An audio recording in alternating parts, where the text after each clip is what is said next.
Gators last week were favored by 3 or 2.5. It's flipped completely. It's like watching the hurricane tracker. Like 1 week it's going to hit here, and the next week it's not even going to be close to that. Now we're underdogs by 2.5 at home. Very interesting. Very interesting to see how much it's changed. What's scary to me is that we were favored going into the Colorado game. They get absolutely bodied as their 14-point favorites. Yeah. And the line flips completely. And there hasn't been any charts. There hasn't been any announcement of who's playing and who's not playing. Nothing outside of people just going, this line's crazy, of what caused it to move, which is wild to think if people have that little faith. It's not wild, but that many people are hammering. They were hammering the -2.5, I'd imagine, or the money line for UCF is what I have to guess. Yeah, I mean, I don't blame them after what they've seen Florida. Sure. I like you said, though, I don't get why they just got bodied against Colorado, but it goes to show you that there's a lot of people in Vegas that does not believe in Florida. And I think Florida and the players should take that as an insult. I mean, you look at the statistics, which we're going to get into. I posted it earlier today. I said Florida's ranked 122nd in defending the run against FBS opponents, giving up 231.3 yards per game. Now, this is FBS. It's not FCS included. UCF is ranked 5th nationally in rushing yards per game, averaging 283.3 yards per game against FBS opponents. That statistic right there is probably what's going to decide this game on Saturday. So if Florida cannot clean up the run game when it comes to just even tackling somebody, Florida is probably in for a long night. Now, if Florida comes out there and it looks like a completely different team, maybe even, kind of look like they did against Miami and Samford, they did give up some runs, but for the most part, they contained the run game, but they were getting torched through the air against Miami. Then maybe you have a chance in this game, because I don't think KJ Jefferson's that great of a quarterback throwing the football. He hasn't really. I posted it earlier too. Some UCF fan tried to say that, KJ was better than DJ or whatever, but DJ threw for over 400 yards in his first game. Now, granted, it was Samford, but how many crappy teams has KJ Jefferson played in his career? He's never thrown Game for one, 400 I don't think yards. he threw for over 100 yards, and he played nobody. And Lagway could have probably threw for 500 against Samford. But anyway, that doesn't really matter because it's different opponent, different time, different day, Saturday. But it comes down to that statistic to me. Can Florida stop the run? And I think if Florida stops the run and plays decent defense, doesn't even have to play elite defense, I think they can come out with a victory in the game. Look, did Rocket Money find you any subscriptions you forgot about or you paid for twice and didn't realize it? Can you name every single subscription you have? I know I can't name all of mine, and I'm not alone. I just learned that over 74% of people have subscriptions they've forgotten about. With Rocket Money, I don't have to remember every subscription or worry about forgetting any because I can see them all laid out right in front of me. Look, Rocket Money is fantastic. When you connect all of your accounts, what I enjoy about it is you connect all of your accounts, all of your cards, your bank accounts, etc. It's like, in my eyes, for me, like a little personal accountant. You get a little dashboard, shows you what's coming in and what's going out. And I think money, being educated on your finances, that what is coming in and what is going out is huge, and it allows for you to excel. This is why we were excited to team up with Rocket Money. I think financial education is very important. And unfortunately, it's not taught in schools.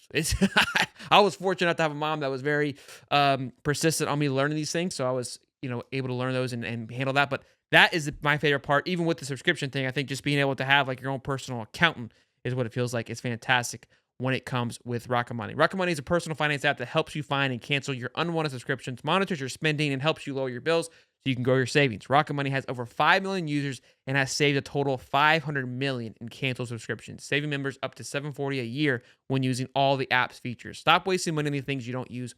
Cancel your unwanted subscriptions by going to rocketmoney.com/hightopsports. That's rocketmoney.com/hightopsports. rocketmoney.com/hightopsports.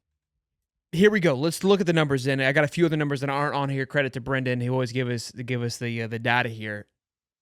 We have Florida versus UCF in rankings. Not good when you look at it on the page here by the numbers. No. Defensively, we rank 112th. UCF ranks 53rd. Offense, we rank 50th. They rank 4th. I would say the offense is heavily skewed because of their rush offense, which they rank 2nd. we rank 84th in rush offense. Here's the pro on this is that Colorado does not have much of a rush offense. And they obviously had success, which I'll get into here in just a few moments. So, and their rush defense is much better than ours, but their rush offense was not there. So we shouldn't need it, but we need to make sure that we're effective with it. The passing offense, which similar to Colorado, I think they're ranked top 10. Florida's ranked 30th. UCF went down from before that game. They were rated higher. They went down a little bit. They did not pass the ball very well. Rush defense, though, this is where we drop back tremendously, is 109 to their rush defense is 11th. Again, why their defense versus our rushing doesn't matter. We haven't ran the ball effectively this entire year. So we'll doesn't really, again, matter too much. And our pass defense is rated higher than theirs at 97 to 106. Here's the data, though, that I want to get into. And this is where Colorado took advantage, and this is where Florida has to take advantage. Hopefully Billy's watching, so Billy, buckle up. This is a shout out to Brendan. And he gave me this last week, and I followed along with it last week in comparison to how Colorado would handle this. So the biggest takeaway is, yes, they're number one in rushing, but their red zone offense, they rank 118th, where Florida ranks 34th. The issue with Florida is just moving the ball down the football field, which we've seen. But we've shown, look, once we kind of get in there, we've got great play calling to score the football. Our rushing defense ranks second. This is shout out to Brendan, by the way, which is huge. Colorado's red zone defense was like 25th, I believe, or 23rd.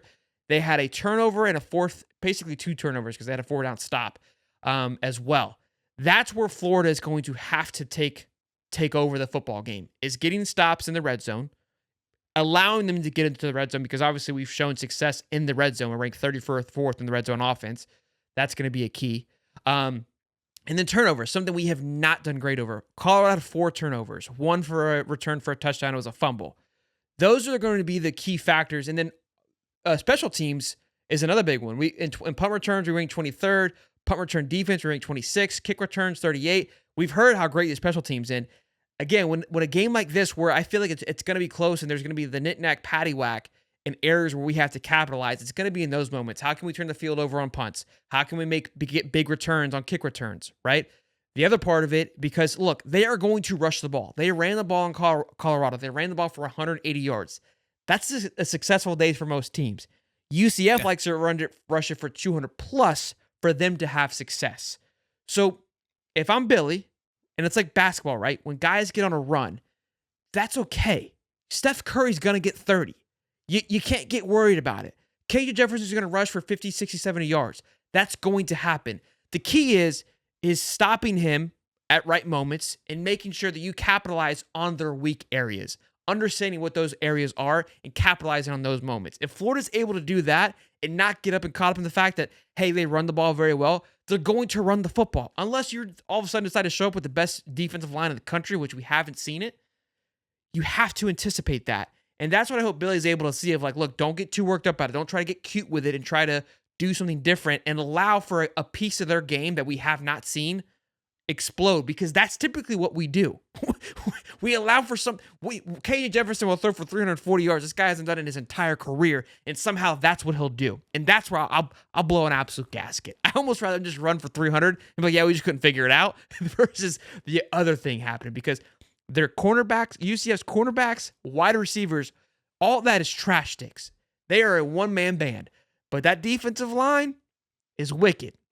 I will say, watching them against Colorado, it's a wicked defensive line. They get off the ball very quickly. Something that Colorado did a great job of was getting the ball out quickly, which is something that we've had an issue with doing. Our routes, I feel like, sometimes take a little bit too long to develop. The blueprint's there. I watched it last week. They need me, call me. The ability should be able to, they have the ability to get it done. They have the talent. Can they call the right game? Is going to be the question. That's all I got to say about that. Hopefully that was enough, Dave. Yeah, I mean, if you look at the statistics, UCF's not a good pass defending team. I mean, they're ranked 121st against FBS opponents, giving up 303 yards passing per game.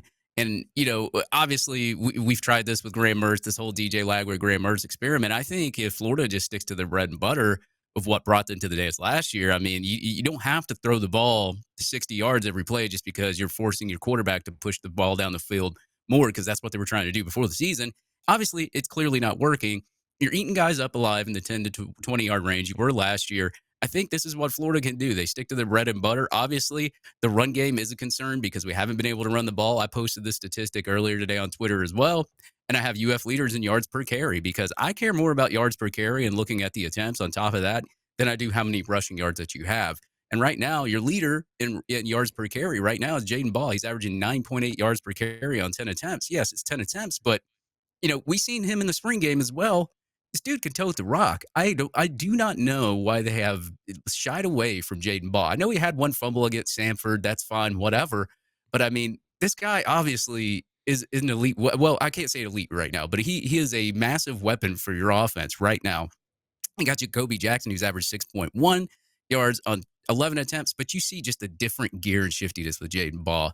Montrell Johnson, 4.8 yards per attempt. You got Treon Webb, 4.4 yards per attempt, and Kanan Daniels really hasn't played that much, only had 3 attempts for 3.3. So, I mean, I think Florida, if you're going to try to run the ball as well, I think you need to see a lot of Jaden Ball this game. And if you can pass it over their heads, toss it 10, 20 yards down the field in chunks, and then just drain clock, I think you have a chance to win this football game, but man, you are going to have to play some run defense because if you're not, UCF's going to drain that clock running the football.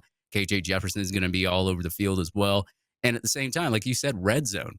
I mean, if Florida's not giving up these big runs and they're not even getting them in the red zone, they're just scoring, that's going to be a big issue for Florida too, according to the statistics and how good that they are in the red zone. So I think Florida just really needs to stick to their bread and butter. And hey, it might look like South Carolina and Florida like it did last year, just a big shootout, but it may be UCF running the football as opposed to Florida passing the football. Yeah, I think, look, running the ball should not be the key to this. Colorado had success running the ball. They ran the ball for the most they had the entire year. And I think it was because UCF went out there with the intention they're going to throw it and were playing, hey, they're going to throw the ball. And so they were able to take advantage of that. They're going to come to the swamp expecting us to run the ball because that's what we do. Billy has to throw them for a loop. The faster we score, the quicker we put them on their back, the more likely they're able to get out of their comfort zone and start throwing the ball. When they can get into their rhythm and run the ball, that's where my concern is. So yeah, and I've seen this kid RJ Harvey play. I mean, he averages 7 yards per carry, 525 yards, 8 touchdowns already. I mean, I've seen this kid play. He's really, really good, and that's a guy that you're gonna have to stop. I mean, this 525 yards already, and you're averaging 7 yards per carry. And look, you can say, okay, well, they've played this opponent, they've played that one. But we're worse than a lot of those opponents that they played in rush defense right now. So, like, that still doesn't really matter. Now, if we were like 40th or 50th against the run and we gave up a few, and I could probably look at their schedule and say, they haven't really played anybody. We should be fine. But right now, I look at the way we defend the rush, and we're they've a wet played paper better rush bag right now. defenses. Let's put it that way. Well, yeah, and neither are we though. So it's like we've been a hot wet paper bag, and hopefully this Saturday we can at least make it a little Rip bit our of way a out of ball it. of con.